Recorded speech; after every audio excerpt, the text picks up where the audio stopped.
Alrighty, so today I'm going to be going over taking back tire off. That way I can clean the cassettes or the cogs because they get dirty. And then I'm going to take the front tire off. That way I could take the, I'm not too sure what they call this, but the hub or whatnot off and clean and then re-grease the bearings. I'm going to do that same back here, so it'll be back here on this side, which means this one's going to pose a little bit more difficulty. And then what I want to do is also take the crank and the crankset off. That way I can clean it. As you can see, it's like all dirty.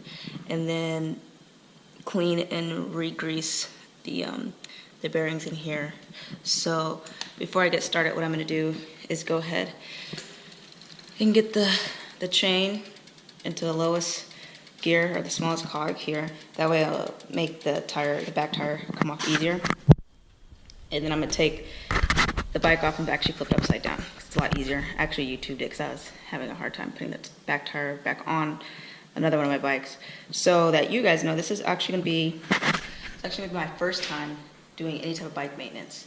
So it's going to be long, tedious. There will probably be some yelling and cursing, but we're going to get it done. That way I can save money and learn how to fix my bike myself.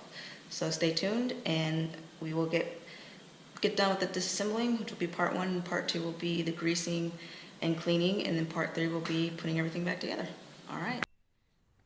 So first thing actually that I forgot is I'm going to take my pedals off because Saturday is a Yeti demo day with Sonora Cycles at Desert Trailhead. So I got to take my pedals off because you got to take your pedals with you so that you can demo their bikes. So we're going to take those off first.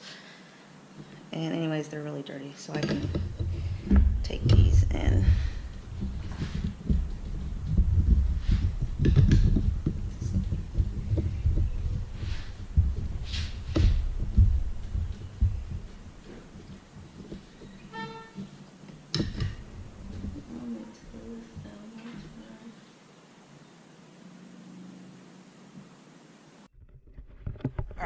so we finally got the pedals off. I couldn't do it, so I had to ask my brother, who's got bigger arms than me. But this is my tool I use. It's the Park Tool PW-5. It's 15 millimeter.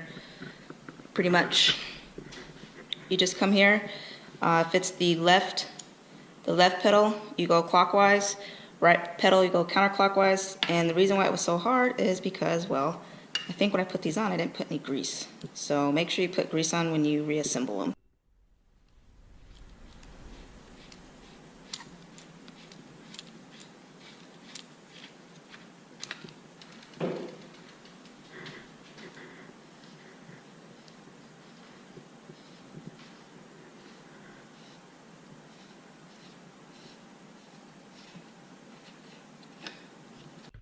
Alright, next thing we're going to take off is this plate right here. Take that off. That should, once I undo these 4 screws, should take off this right crank. And then we'll come around and take the left crank off, which you can see, here's the adapter, or the, I guess the screw or whatnot uses. And then this is the crank tool. You'll see, it's got an adapter to it. So I'll be using this side, which is pretty nice and it fits. Alright, you will see here, as I'm trying to take this left crank off, I watched a YouTube video, which YouTube's great to watch how-tos, and I thought that maybe I could just unscrew it a little bit and it would loosen the pressure and I'd be able to slide the left crank off, but that wasn't the fact. I actually had to take both screws completely off, which you'll see here in a bit. I'm yanking on it, thinking it should slide right off, and I go, you know what, let me take both screws out.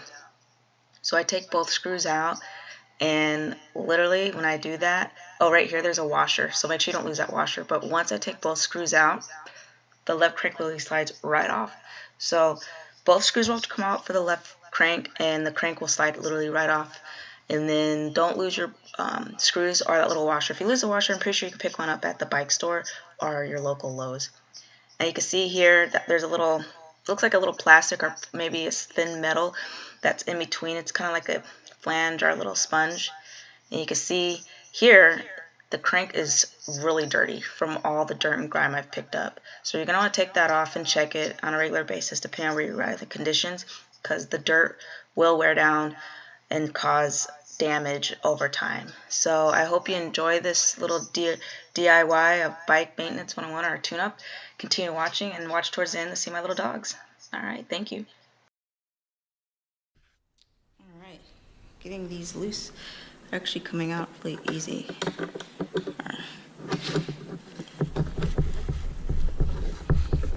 Well, I think I spoke too soon. At least these ones were. This one. This one. Oops.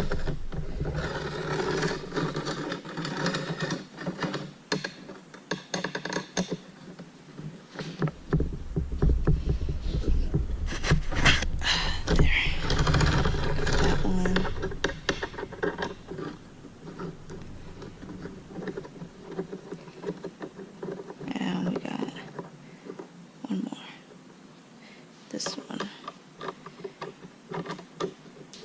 Oh.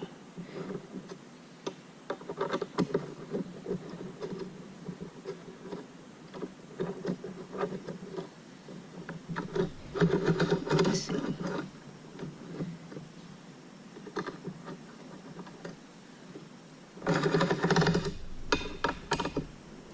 This.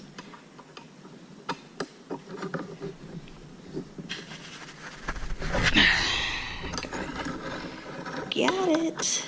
Look at that. Got them all.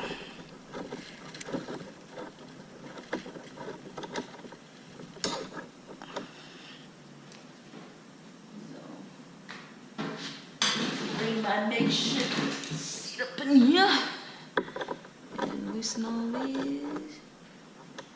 Okay, doesn't want to come up.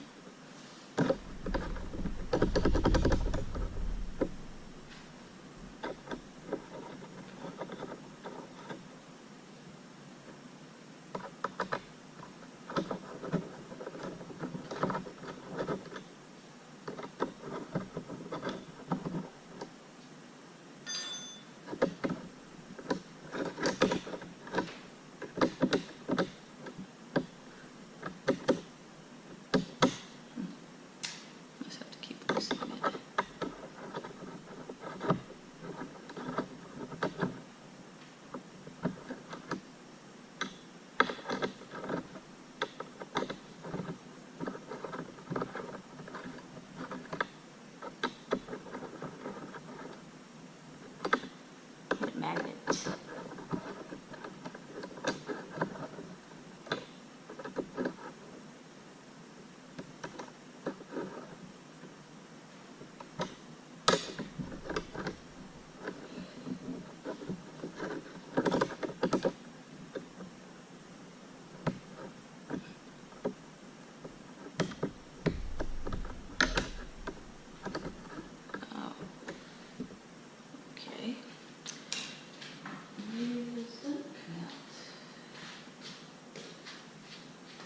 No, they don't. Got it.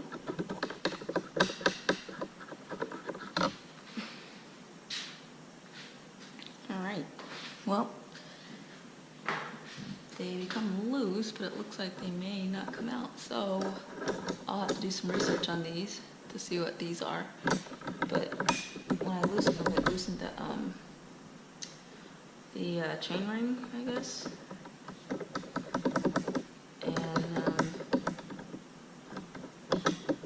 This is loose, but I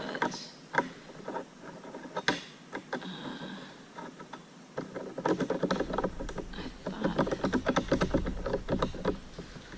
this doesn't have any.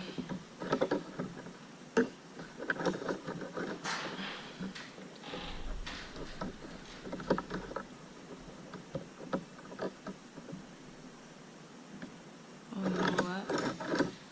Bet you.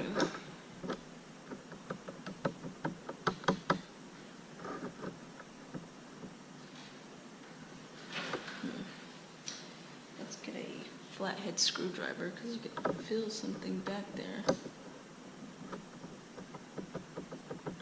I think this does want to come off.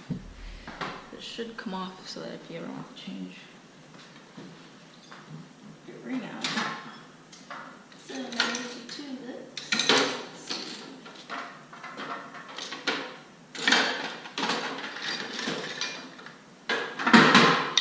a long one and a short one. So we shall see. Side.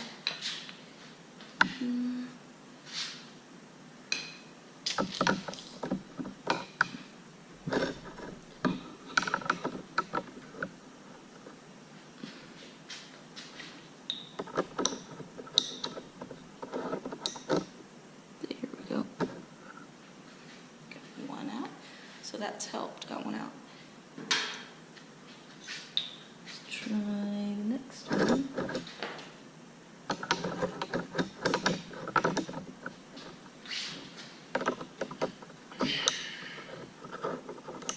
Not the other one.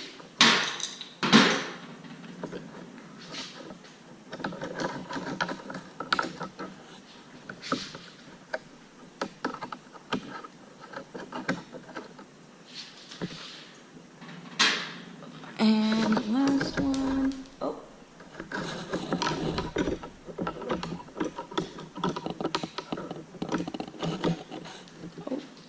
Losing stuff. Which tells me. Alright, so those bolts pretty much loosen this chain. So you can see the chain's all loose. But to even get this off, still need a freaking chain, or not chain, a crank puller. I've seen on YouTube where people take like a screwdriver, so flathead like this, and they'll take a hammer and they'll put it like back here and hammer at it, and this will get this to fall off. But I'm not doing that. This bike costs way too much to be banging on stuff, so I'm gonna go buy the proper tools tomorrow. I'm gonna get a chain puller. I keep calling it chain puller. A crank puller, and I may even update or upgrade this to just a better brand.